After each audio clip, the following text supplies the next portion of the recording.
mga kababayan. Oh, pasok na kagad natin. Next. Ito naman si Bato. Pasok. Yan ang unsolicited advice ni Ito na mga kababayan ko. Kita nyo naman si Bato, no?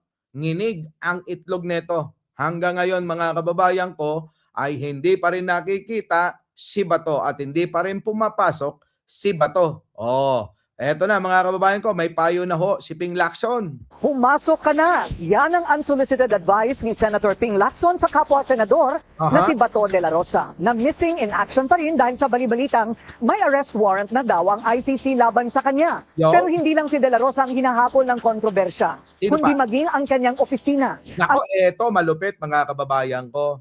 Sa pagkawala ni Bato de la Rosa, ay mayroon pong anomalya na nadiskubre sa kanyang opisina. Nako po, Bato. Oo, yan ang sinasabi ko sa iyo. Sa hindi mo pagpasok, nabubusisi tuloy yung mga ginagawa mong illegal sa mismong opisina mo, mga kababayan ko. Mismong opisina po ni Senator Bato ay meron na hong nadiskubre na katarantaduhang ginagawa ito. Oo, ano yon? Alamin natin. Naka po. Detalye sa agenda report ni Dexter Ganibe ng Abante. Aminado si DILG Secretary John Vic Remulla na wala pa silang hawak na kopya ng sinasabing warrant of arrest para kay Senador Bato de la Rosa mula sa International Criminal Court. Kaya kahit ang Davao lang ng senador, wala silang magagawa sa siya. Kaya naman, kasamahan niya sa Senado at kanya senior officer noon sa PNP na si Senator Ping Lacson, tinawagan na kay Bato na pumasok na sa trabaho. Kung ako siya, papasok na muna ako. Wala mo nakuha. Putik na yung Bato, tinatawanan ka lang ni Ping Lacson, no? Oh, tinatawanan ka lang ni Ping Lacson. Ano yan? Pumasok ka na. Wala palang warrant of arrest eh. Takot na takot ka na. Oh, ito na. Kung talagang, unless positive siya talaga na meron siyang warrant, diskarte niya ngayon. Diskarte naman ng law enforcement, hanapin siya. Sinabi na rin noon ni Senator Lacson na kung hihingin ni Senator Bato ang kanyang payo, tuturuan niya ito kung saan magtuo. Oh, yun naman pala eh. Kung kukunin mo rin yung payo ni Senator Ping, tuturuan ka pa kung paano ka magtago. Kaya nga lang, wala pa naman daw warrant of arrest. At saka kahit na may warrant of arrest, meron pa rin namang kaparaanan ang law enforcement agencies kung paano ka huhulihin. Oo. At ikaw din, diskarte mo na yan kung paano ka magtatago. Pero sana panindigan mo yung mga sinasabi mo na hindi ka dapat tumatakbo kung wala kang kasalanan. 'Di ba? Sabi mo yan eh. Sabi niya mga kababayan ko, kung wala kang kasalanan, hindi ka dapat magtago. Hindi ka dapat lumipad. Hindi mo dapat takbuhan. Pero si Bato, mga kababayan ko, hindi lang nagtago, hindi lang tumakbo, mga kababayan, kundi pati yung kanyang opisina, iniwan. Oo, pasok. Mula noong Nobyembre, nagkaon hindi nagpunta dito sa Senado si Senator Bato de la Rosa. Maliban na lamang sa kanyang ilarawan, nakapakil sa legacy wall ng Senado. Litrato na lang mga kababayan, pati si Bato, karton na lang sa Senado. Parang sino? Parang si Digonyo, di ba? Oo, ganyan na ho ngayon ang peg ni Bato, mga kababayan. Oh, puro kamag-anak. Nako, eto na alam ng mga chismosa rito. Oh, pasok! At marami na rin pumutok na issue laban sa kanya. Bilang na dito, ang kamanoy pagka-hire ng sandaba na kamag-anak sa kanyang tanggapan. Nako, eto na mga kababayan ko. Tama si Olive Macapagal. Happy morning to all. Bagay sa'yo jacket mo, boss. Oo. Wala. Nabili ko lang sa ukay-ukay ito eh. Oo.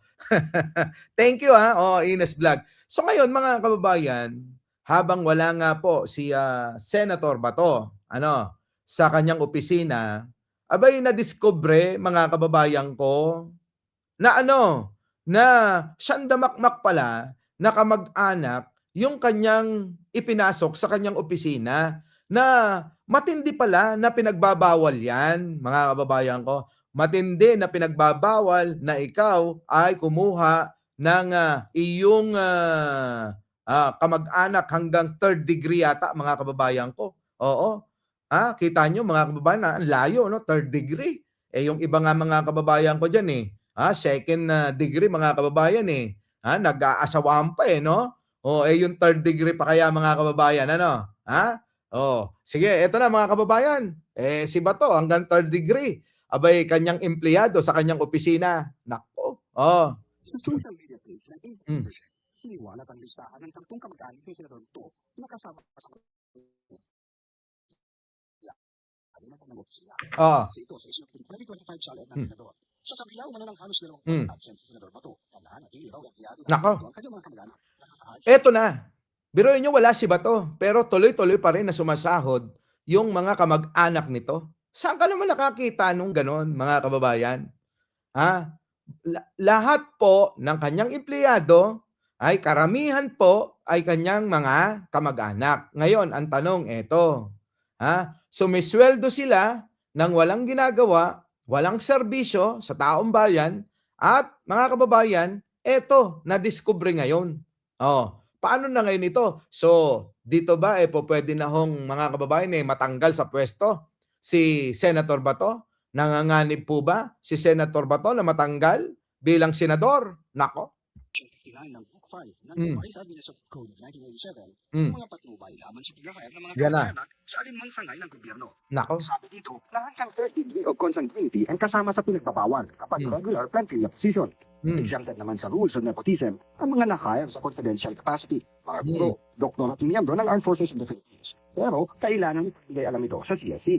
Yan. Tingnan natin ang komento ng opisyal sa tanggapan ni Senador Bato, Mm. pero wala pa silang tugon sa post ng impact leadership. Nako, patay ka. Yari ka dyan, Bato. Delikado si Bato rito, mga kababayan ko. Delikado si Bato rito. Oo. Biruin ninyo, mga kababayan ko. Alam naman dapat nila yan, di ba? Bilang ikaw, lalo na mataas ang iyong posisyon sa gobyerno, senador ka. Tapos yung mga simpleng mga batas na dapat ay sinusunod mo dahil kayo yung gumagawa niyan, aba, ikaw mismo ang lumalabag niyan. Mga kababayan ko, matindi ang kaso na yan. Sabi naman ni Senate President Tito Soto, nasa Senate rules na maaari lang tingting pumasok ang isang mga batas kung talagang napakahalaga ang magiging boto nito. Para sa agenda. So, pipilitin siya pagdating ng ewan ko kung lalabas ito. Kapag ka nagkaroon na ng impeachment trial, labang kay Sara Duterte. Di po ba? Yun kung lalabas siya. Yun kung magpapakita pa siya. Mga kababayan ko, kasi kita nyo naman, chismis pa nga lang yung warrant of arrest niya, si Senator Bato, nagmamadali ng magtago, mga kababayan, tumakbo na. Oo, hindi na nagpakita. Oo, ang dami na nga hong memes ang mga naglalabasan, para bulihin siya, mga kababayan ko. Binubuli na ho ngayon si Senator Bato dyan sa kanyang ginawang pagtatagot, pagtakas sa chismis na warrant of arrest. Nako, ewan ko na lang.